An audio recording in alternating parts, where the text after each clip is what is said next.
enough to be an IB sophomore here at the great Princess Anne High School, and I am here to talk to you all today about some people that are not nearly as lucky as I am to be here, and we all are to be here on this day, the victims of human trafficking. Human trafficking is defined by the United Nations Council Office on Drugs and Crime as the recruitment, transportation, transfer, harboring, or receipt of persons by means of the threat or use of the force or other forms of coercion, of abduction, of fraud, of deception, of the abuse of power, of a position of vulnerability, or of the giving or receiving of payments or benefits to achieve the consent of a person having control of another person for the purpose of exploitation, including, at minimum, the exploitation or prostitution of others or other forms of sexual exploitation, forced labor or services, slavery or practices similar to slavery, servitude, or the removal of organs. So this is a very long definition, obviously, very bureaucratic. It's got a lot of big legal terms. It's very intellectual, which is, I think, what a lot of people's understanding of human trafficking is. We know what it is. We have an idea of it. It's not something that's completely foreign to us, but it's not something we address. For most of us, it's a poor immigrant girl in a big city who's forced into prostitution, or a group of people in a third world country that's rounded up and forced into labor or servitude. And we feel bad for these people. We know that this is wrong. We have a sense of the immoralness of it, but we don't often take the time to really think of the individual victims or of the broadness of the victims, about what this crime really is and what we can do to stop it. Human trafficking is billions of dollars in profits per year. It is estimated by the United Nations that over $40 billion in profits were made last year.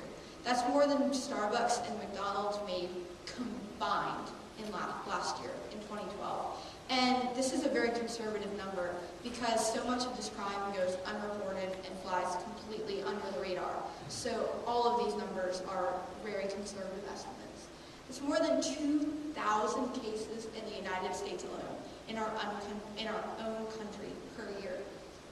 It's 148 investigations in the state of Virginia, and 5 cases in our own city, in the city of Virginia Beach. 5 cases of human trafficking in 1 year. It's our friends, it's our neighbors, it's a little girl you babysit on the weekends, it's an elderly person that gives you a nice smile or a compliment on your way out of the store. Human trafficking is more than 2.5 million people per year forced into modern day slavery in 2013, in the 21st century. With all that we still have more than 2.5 million people being forced into slavery every year. And the big question that I'm posing to you all today, and to myself and to everyone, is why? Why are we letting this happen? Why are we letting it fly under the radar? And what can we do? What do you have the power to do? What do I have the power to do to stop this and to help these poor innocent victims all over the world in our own backyards? There are so many things that we can do, and that's really the main thing I really hope you all get out of this presentation, is a knowledge that you can put to use in your own lives to help these people and to keep them in your thoughts. The Blue Heart Campaign Against Human Trafficking was founded in the early 2000s by the United Nations shortly after 147 member states ratified the document that the definition I showed you at the beginning came from, which is considered the kind of universal law for human trafficking in the present day. This group does a lot of great work, especially with respect to prosecuting people that are caught for committing this crime, and also investigating into these crimes. Because often these rings are spread out all over many nations, many different states, and so it really does take a lot of time and effort and funds to prosecute these people, to get around all the international laws and issues that can arise with that. So they're a really good charity to look into. They publish a biannual report on human trafficking, and that's always a very good read. A lot of really good information, very accurate, and very powerful, very moving numbers that I think can really inspire a lot of effort. So I just I strongly urge you to read those reports, and if you have the ability to make some sort of monetary donation, and just pay attention to these kind of things. That's where it starts. It starts with paying attention.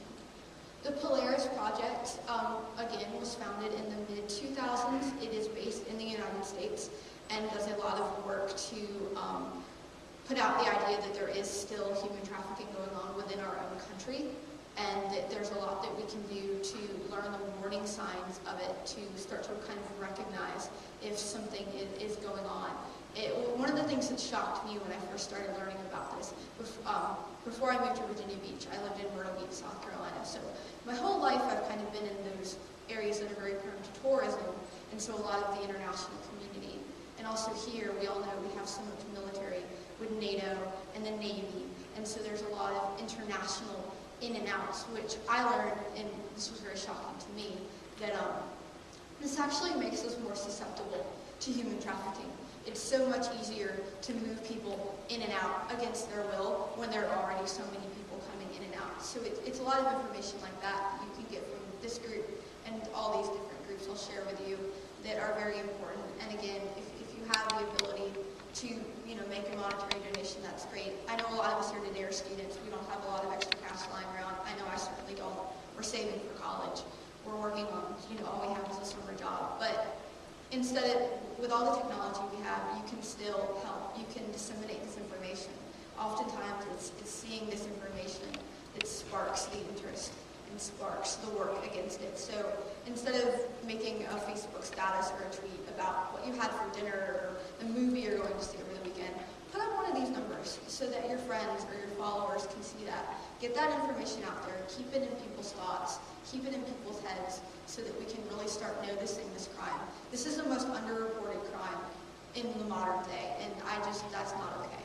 It's really just not, in my opinion, and I really hope that we can change that. The Fair Girls organization, again, is another wonderful charity that does a lot of great work.